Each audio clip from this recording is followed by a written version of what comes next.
Kenapa nggak ke Eropa aja? Kenapa nggak ke sini aja? Kenapa nggak ke situ aja? Berbagai macam produk-produk lainnya. Oh ya kan, aku suka nyetir. Pak Oga. Oh, Pak Oga, kenapa Pak Oga? Tip tip tip tip. Udah selesai. Kita nggak perlu bayar, nggak perlu apa, pokoknya udah. Hai guys, selamat datang di videonya Dira Natania, dan kita sudah sampai di Jepang lagi, di rumah ini lagi guys. Terima kasih banyak kepada teman-teman yang sudah nonton konten-konten Mesir. Jujur gue agak di luar ekspektasi sih kontennya serame itu. Soalnya kalau lagi ngobrol sama teman-teman atau sama ya orang-orang sekitar lah gitu, kalau misalnya bilang gue pengen ke Mesir, pasti rata-rata jawabnya, kenapa? Kok Mesir? Kenapa nggak ke Eropa aja? Kenapa nggak ke sini aja? Kenapa nggak ke situ aja? Pasti jawabannya tuh kayak gitu. Jadi gue tuh mengambil kesimpulan kalau orang Indonesia tuh kayaknya interest ke Mesirnya tuh nggak begitu tinggi. Jadi mungkin konten-konten Mesir gue tuh nggak akan setinggi itu viewsnya. Tapi ternyata lumayan tinggi ya. Jadi terima kasih. Dan konten YouTube-nya juga semuanya udah naik. Yang tadi gue omongin semuanya short video ya. Yang long videonya juga semuanya udah naik, jadi silahkan ditonton kalau kalian belum nonton. Dan sekarang santai dulu kontennya di rumah, pokoknya melakukan kegiatan sehari-hari. Sekarang gue mau masak sambil kita ngobrol-ngobrol kayak apa aja ya yang dulu tuh gue culture shock nih waktu pertama kali datang ke Jepang. Beberapa tahun awal tuh gue culture shock banget, tapi semakin lama jadi semakin terbiasa dan malah berpikir kalau kayaknya ini tuh hal baik deh gitu. Hari ini menunya adalah Chinjau Rosu. Ini makanan Chinese sebenarnya, tapi kayaknya udah dimodifikasi sama orang Jepang. Jadi ya kita sebut saja Chinese Japanese food lah ya. Oke, bahannya ada paprika, rebung, terus mau tambahin shiitake juga. Jadi kebetulan kemarin itu gue beli shiitake saibai kito. Jadi kita bisa panen sendiri shiitake-nya, dan itu seru banget guys. Kalau misalnya kalian tinggal di Jepang dan punya anak kecil, cobain deh pakai beli itu. Itu seru banget dan dapatnya lumayan banyak, ada 2 kantong besar kayak gini. Meskipun ya lebih murah beli di supermarket sih, cuma pengalamannya itu loh. Lanjut pakai daging.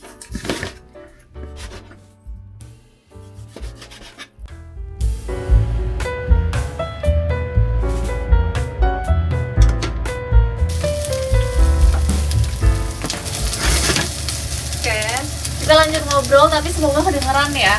Jadi culture shock pertama yang dulu gue alami adalah gue lihat rumah-rumah di Jepang tuh kenapa kecil-kecil ya, kayak mini-mini banget gitu, kecil dan sempit. Terus one room-nya tuh benar-benar ya udah cukup untuk tidur, untuk masak, dan untuk mandi, duduk-duduk sedikit udah selesai gitu. BTW ini gue lagi ngomongin tentang apartemen pada umumnya ya.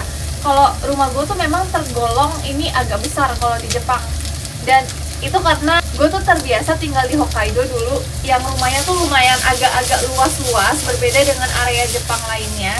Jadi ketika nyampe di sini tuh jujur nggak apa-apa deh, rela bayar lebih mahal dikit demi ruangan yang lebih luas gitu.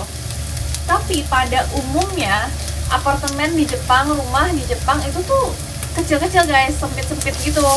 Nah dulu tuh gue bingung kenapa ya kok sempit-sempit gitu kan. Tapi semakin gue tahu keseharian orang Jepang tuh seperti apa dan mereka tuh butuhnya apa, ternyata rumah yang sempit itu dalam mindset gue tuh berubah jadi rumah yang cukup.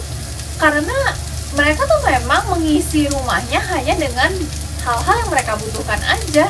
Dulu tuh waktu di Indonesia gue sering banget lihat rumah yang besar-besar kan, apalagi kalau misalnya rumah-rumah orang yang notabene-nya lebih kaya gitu, pasti ada poolnya, kolam renang, ada bahkan library-nya, ada movie room-nya, pokoknya kayak gede-gede gitu. Even rumah yang nggak begitu orang kaya pun biasanya rumahnya tuh jauh lebih luas-luas ya daripada di Jepang. Cuma bedanya kalau di Jepang itu, di sini nggak ada mindset untuk minta tolong orang membantu ngapain gitu misalnya. Kalau di Indonesia kan kita ada budaya untuk jasa ART atau jasa untuk potong rumput, jasa ini, jasa itu, dan semuanya tuh lumayan affordable kan. Jadi kelas menengah pun mampu untuk membayar itu.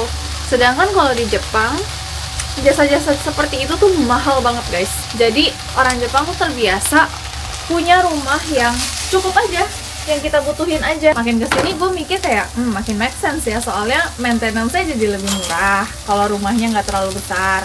Dan satu lagi, orang Jepang tuh lumayan detail oriented. Mereka tuh suka kalau setiap sudut rumahnya tuh rapi, bersih gitu.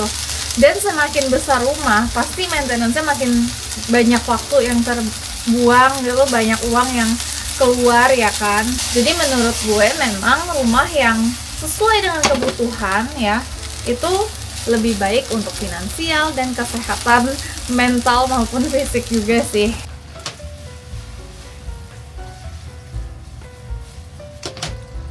Udah jadi guys.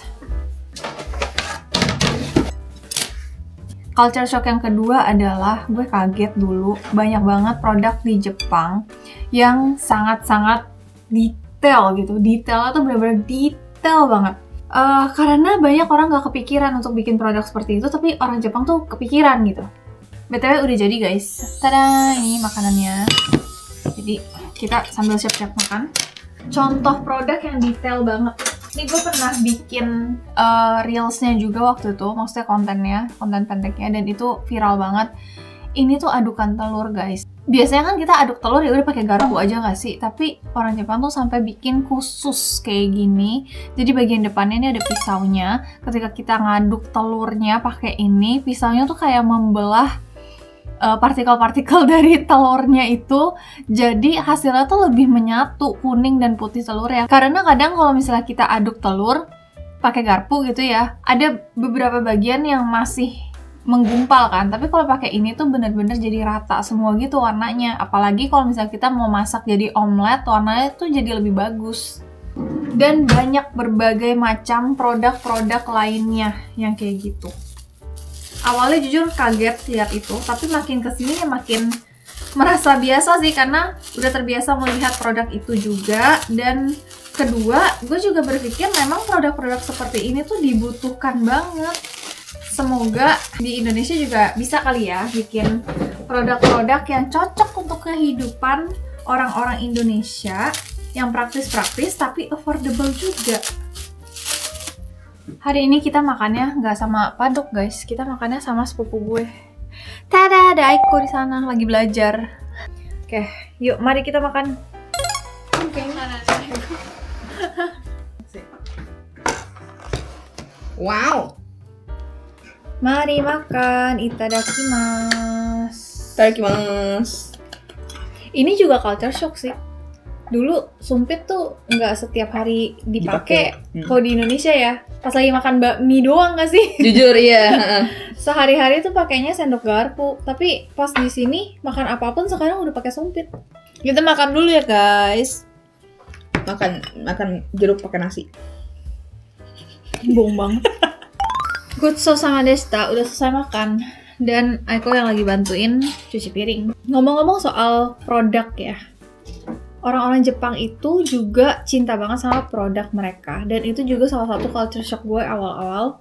Karena dulu waktu masih di Indonesia, kayak image-nya itu made in luar negeri itu kayak lebih bagus dulu ya, daripada made in dalam negeri.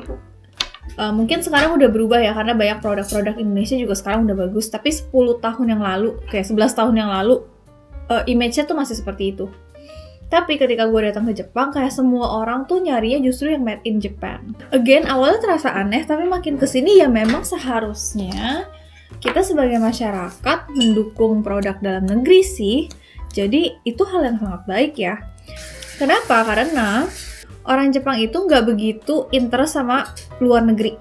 Jadi di sini kepemilikan paspor aja cuma 17% dari semua total masyarakat orang Jepang. Padahal mereka tuh istilahnya negara yang lumayan kaya ya. Mereka mau pergi kemanapun bisa, visanya juga gampang. Tapi yang punya paspor cuma 17%. Nah, karena itu juga, jadi orang Jepang kan jarang ya traveling ke luar negeri. Mereka maunya tuh travelingnya kebanyakan domestik.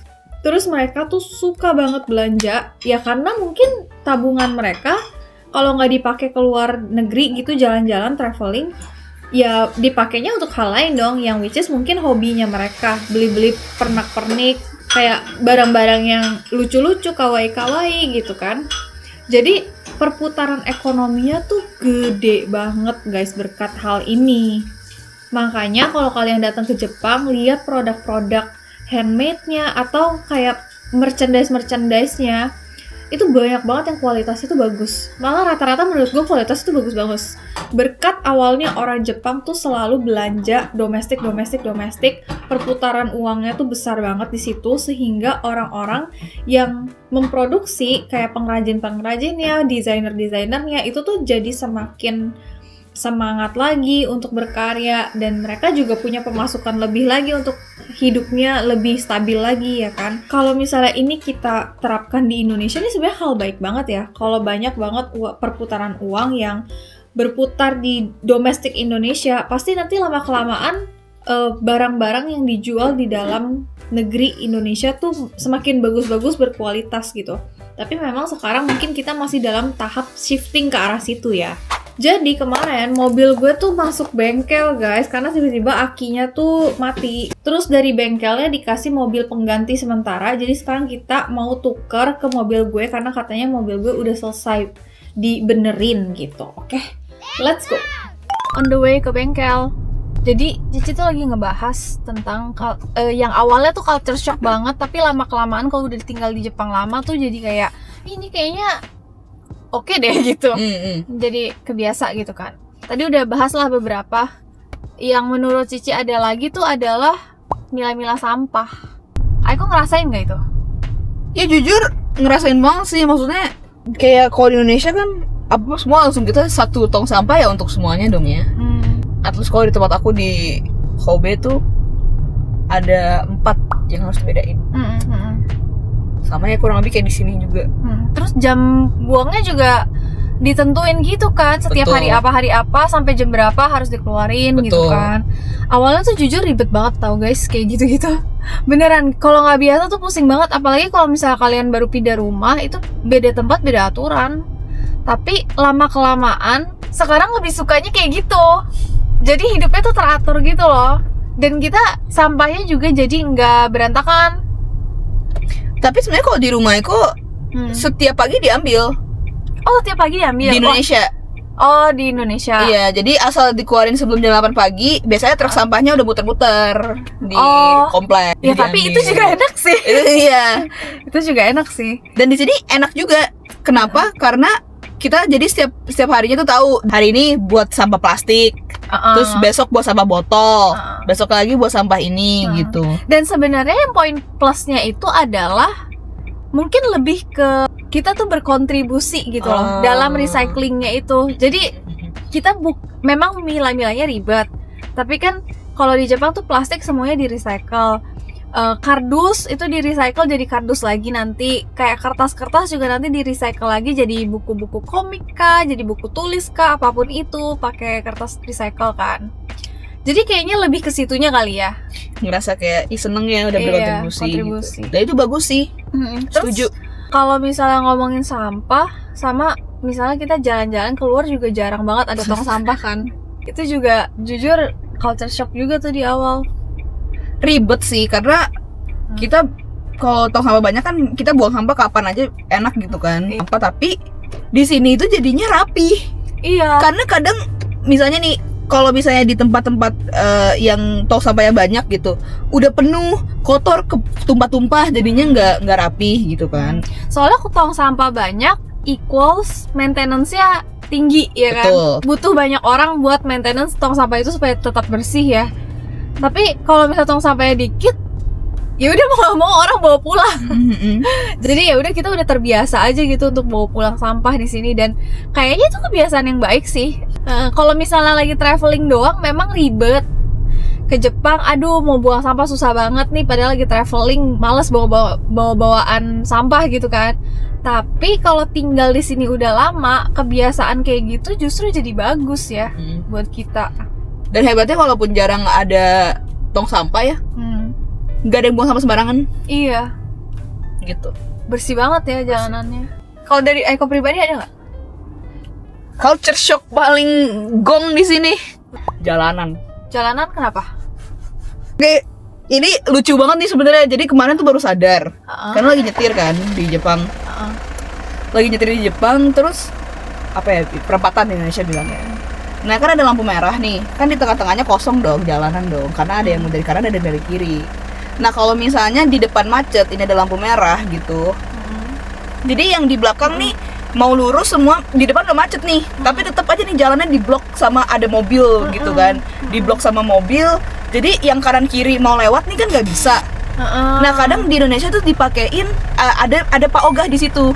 Jadi kalau di sini ya, walaupun di depan macet, ini kan lampu merah nih. Ini kalau misalnya di depan kelihatan yang nggak masuk buat mobil, dia berhenti di belakang garis ininya. Jadi ini jalan tuh tetap bisa lewat gitu. Center dari perempatan itu tuh Harus selalu kosong. safe zone, Bener. selalu kosong supaya orang dari arah manapun bisa lewat gitu ya. Setuju. Tapi memang ini faktornya banyak ya. Infrastruktur, edukasi berkendara, ya kan banyak. Kita dulu kaum sim tembak juga kan banyak ya nggak diedukasi soal nyetir gitu kan. Jadi banyak sih faktornya untuk bisa mencapai ke level disiplinan itu dalam berkendara. Nah kalian ada motornya nggak nyalip ke kanan kiri, jadi rapi banget kan. Cuma memang kalau kita ngomongin di Indonesia, ya nggak bisa juga karena motor baik banget sih. Iya. Karena motornya baik banget. Jadi sekarang lagi di 7-Eleven dan mau ngirim barang. Mana tadi paketnya? Tada, ini. Jadi ada barang di rumah yang udah nggak kepake, terus gue masukin Mercari dan ada yang beli. Jadi kita mau kirim barangnya dengan dus bekas Amazon ini. Terus gampang banget, tinggal dibawa aja ke 7-Eleven. Itu udah tinggal nanti di pip pip pip pip, udah selesai. Kita nggak perlu bayar, nggak perlu apa, pokoknya udah terima beres gitu. Ngomong-ngomong soal 7-Eleven ini juga salah satu culture shock gue sih waktu awal-awal di Jepang. Soalnya banyak banget kayak convenience store di Jepang tuh nggak masuk akal. Banyak banget di setiap corner ada. Kalau dari kacamata orang asing ya, kayak orang turis yang datang ke Jepang, convenience store kan kelihatannya kan kayak apa ya? Ya udah minimarket yang lengkap aja, banyak makanan yang enak-enak, minuman yang enak-enak gitu kan. Tapi buat kita nih orang-orang yang udah tinggal lama di Jepang atau buat orang Jepangnya, orang lokalnya, convenience store tuh udah kayak apa ya? Tempat dimana kita tuh bisa merasa aman juga. Terus salah satu lokasi yang wajib banget ketika kita mau doraibu. Doraibu tuh road trip. Ada road trip itu bahasa Jepangnya doraibu. Jadi setiap road trip tuh orang pasti mampir ke kombini kan untuk sekedar belanja makanan, itu udah pasti.